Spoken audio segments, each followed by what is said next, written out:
Bueno, quería conectar desde hace mucho tiempo, sobre todo por conversaciones que he tenido con colegas, con estudiantes, con diferentes personas que me han preguntado acerca del tema de las preguntas.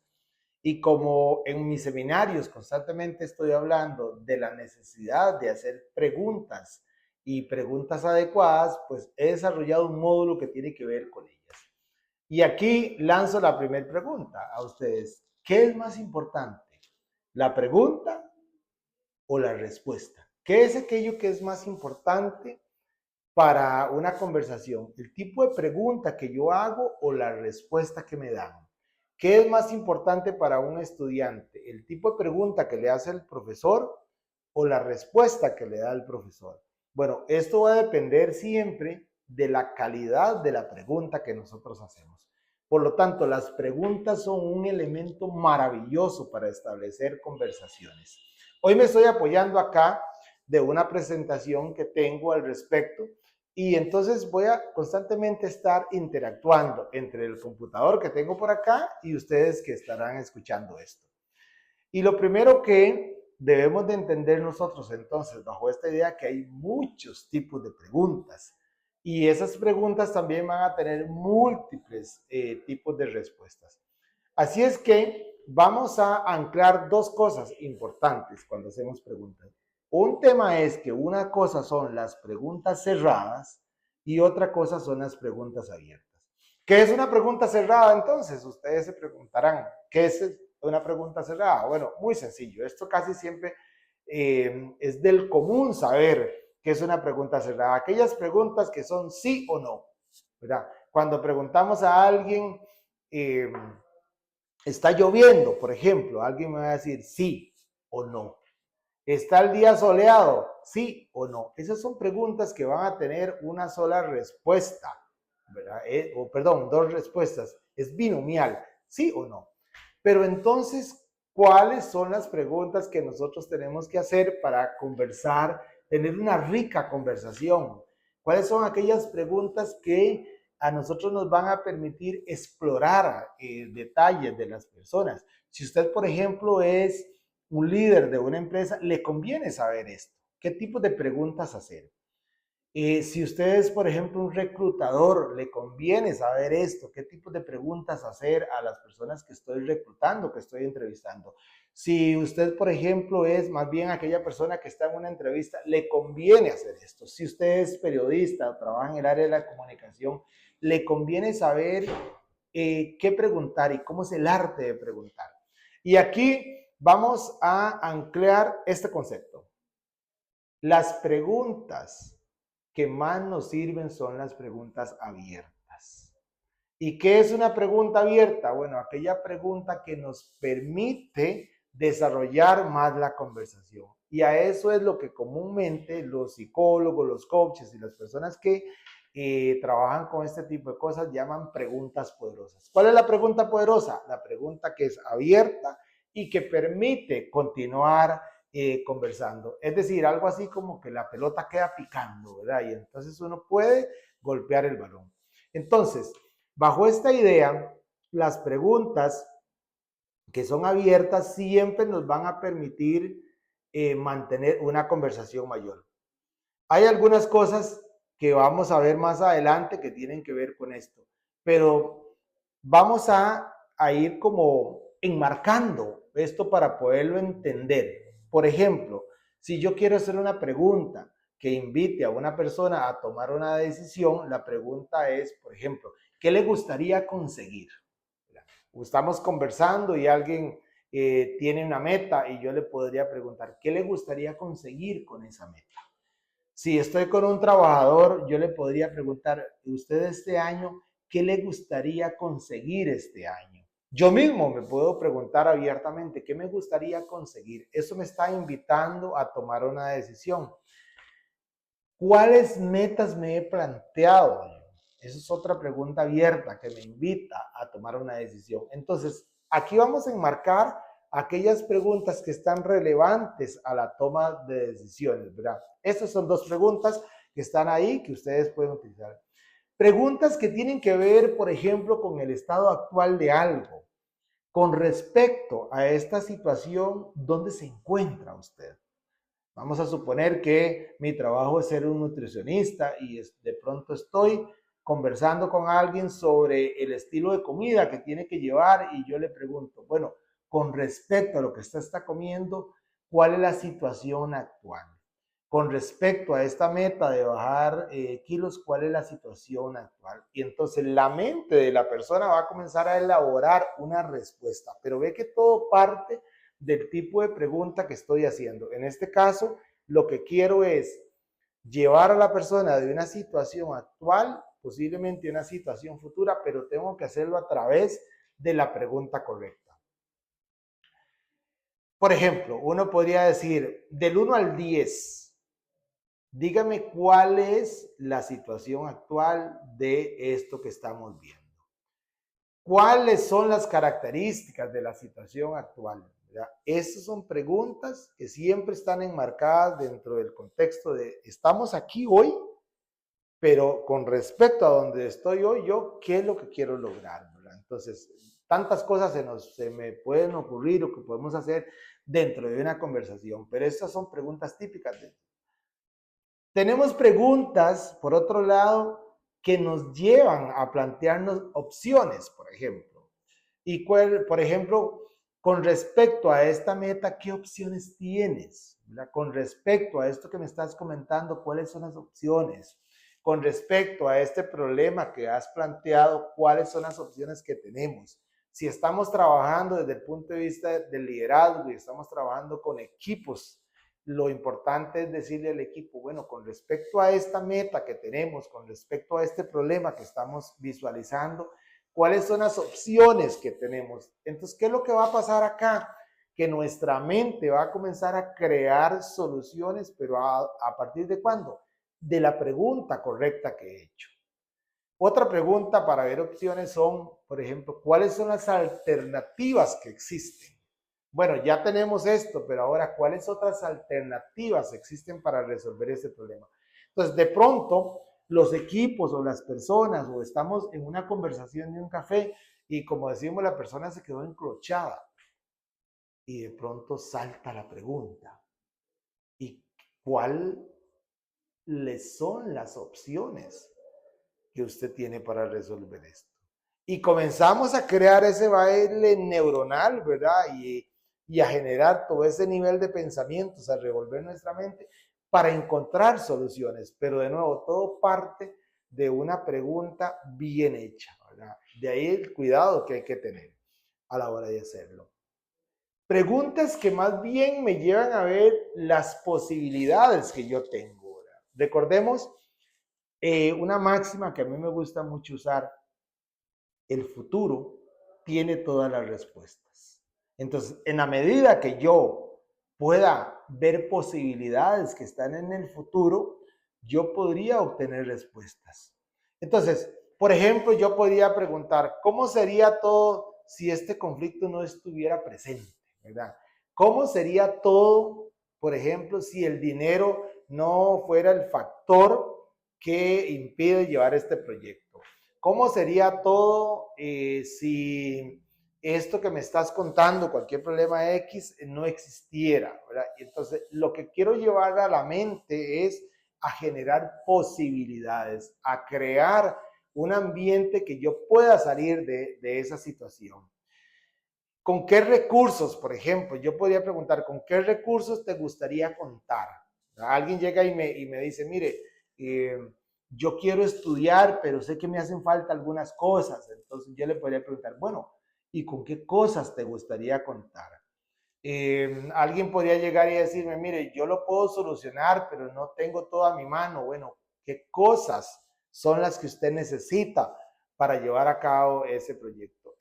Como observamos, son preguntas que siempre me van a generar posibilidades en mi mente.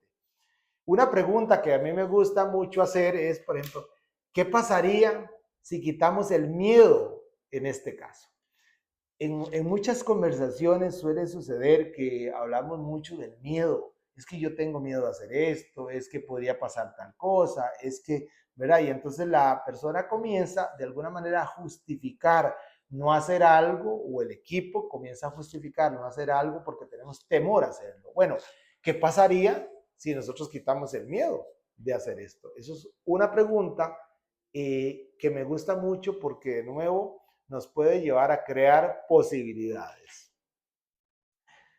Y por supuesto, no puede faltar aquellas preguntas que tengan que ver con la responsabilidad, por ejemplo. Entonces, por ejemplo, decir, ¿qué van a hacer al respecto? Un poquito, a veces con un tono un poquito más fuerte. Bueno, sí, ya tenemos esto, pero ¿qué vamos a hacer al respecto? Otra pregunta es, ¿en qué medida ustedes como equipo están comprometidos?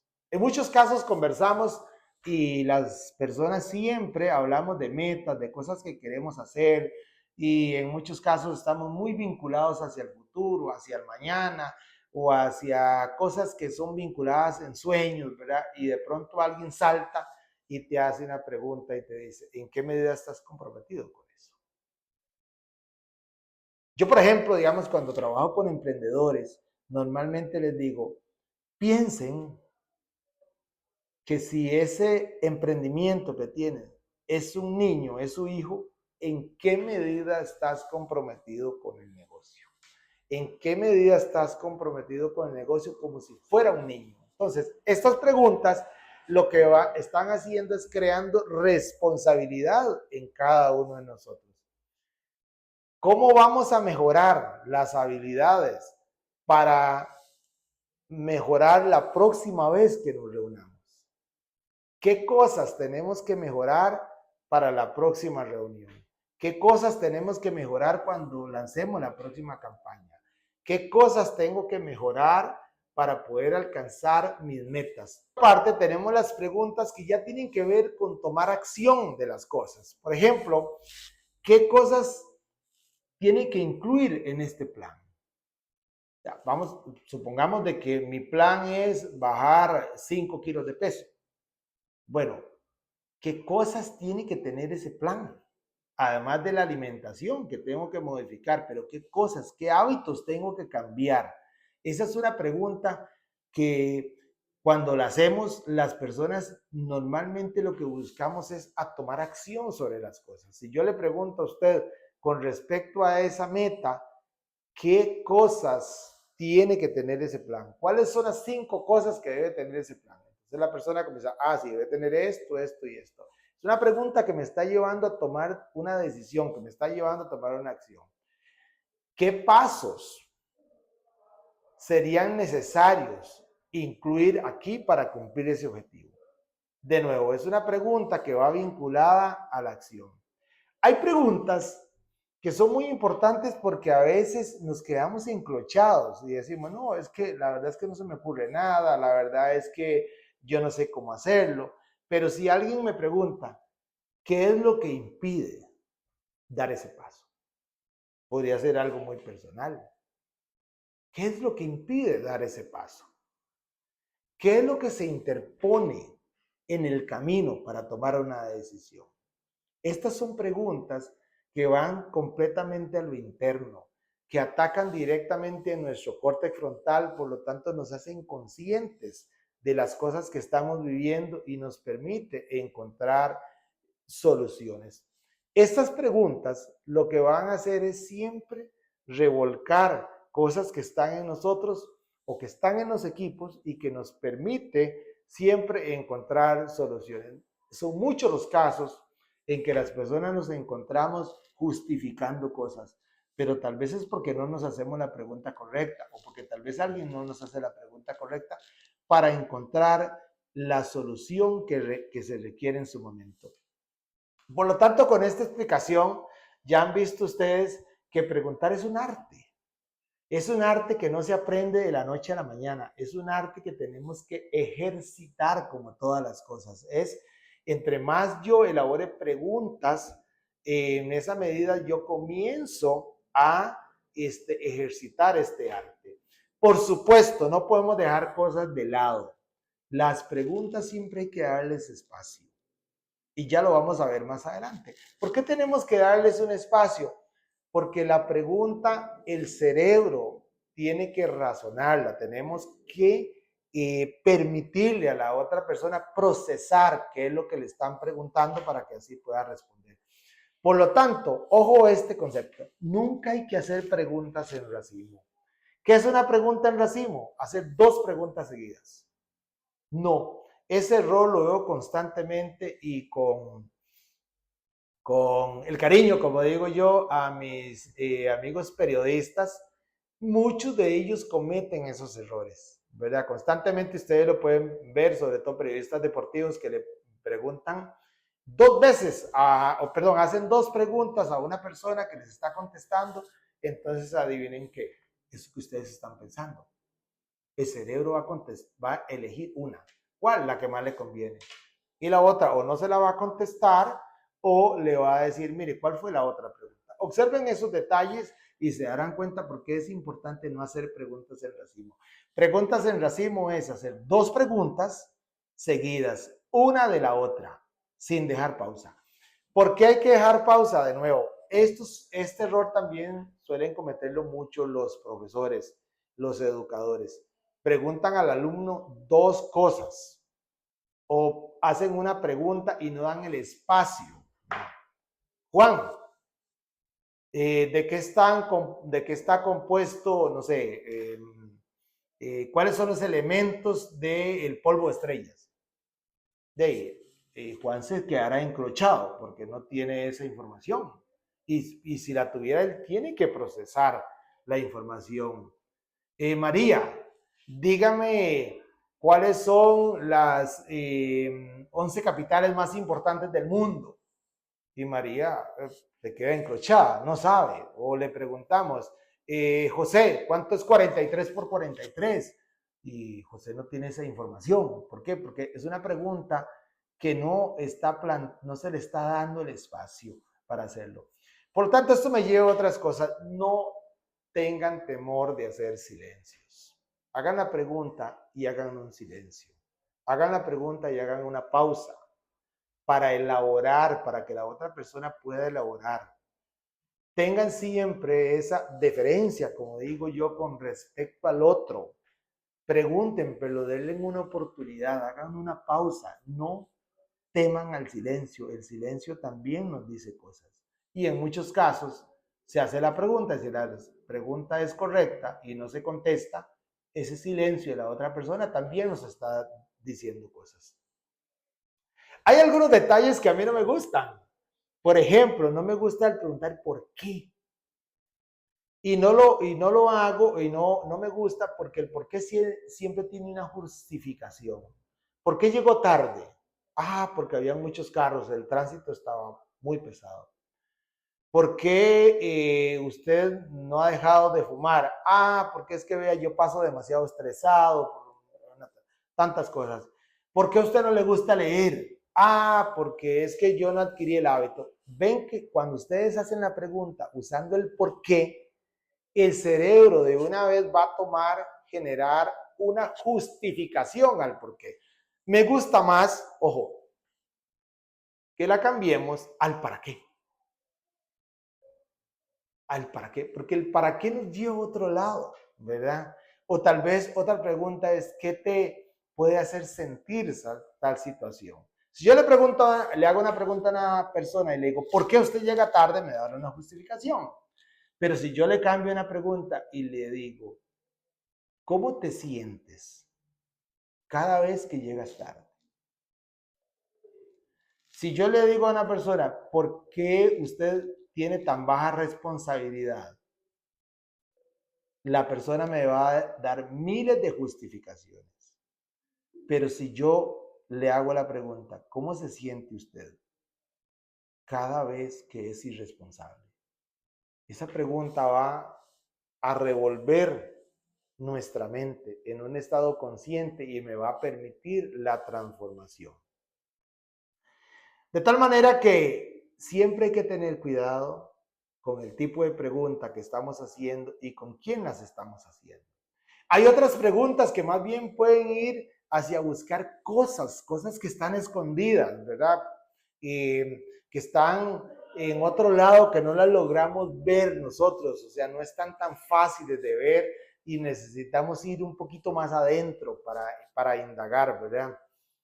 Por ejemplo, decirle a una persona, ¿te importa si intento reformular lo que yo entiendo de lo que usted me dice?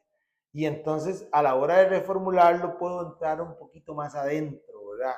En esto siempre les digo, tengan mucho cuidado para no hacer juicios de valor, ¿verdad? Pero podemos decirle, mire, de acuerdo a nuestra conversación, estoy interpretando que lo que me quieres decir es tal cosa. Estas son preguntas que pueden llevarnos a indagar un poquitito más allá. Y por último, en una conversación, cuando le estamos basando en las preguntas, lo importante es tener ese baile con las personas, es estarme ajustando ¿qué? A tonos de voz, cómo yo reformulo la pregunta, cómo me contestan, cuál es el tono de voz que me contestaron, con que me contestaron, cuál es el tono de voz que yo utilicé para hacer la pregunta. ¿Qué es lo que mis oídos escuchan? Pero ¿qué es lo que mis ojos ven? ¿Qué es lo que mi olfato puede detectar cuando yo hago una pregunta? En las preguntas y en la escucha, que luego podemos hablar más adelante, escucha activa, intervienen todos los sentidos. Por lo tanto, cuando estamos en una conversación tenemos que tener plenitud, lo que le llamamos escucha activa, y esa escucha activa tiene que ver con todos los sentidos. Y ya para cerrar este conversatorio, por favor, siempre tengan conversaciones abiertas y permitan a las personas también hacer sus devoluciones. Porque si no lo hacemos así, sería una conversación que es más un monólogo. De esas personas hay mucho. Personas que generan monólogos a la hora de conversar. De tal manera que con este tema de las preguntas, si alguno quisiera que yo pueda ahondar más, puede preguntármelo por acá o me contacta de alguna manera, porque no sé, tal vez en mi historial tengo recolectados unas 200 tipos de preguntas que tienen que ver estratégicas, preguntas que tienen que ver con vinculación de futuro, preguntas que tienen que ver con cosas como muy artísticas, ¿verdad? A la hora de hacerlas, que no se trata en este momento de que las expliquemos, pero bueno, nos vemos en un próximo video.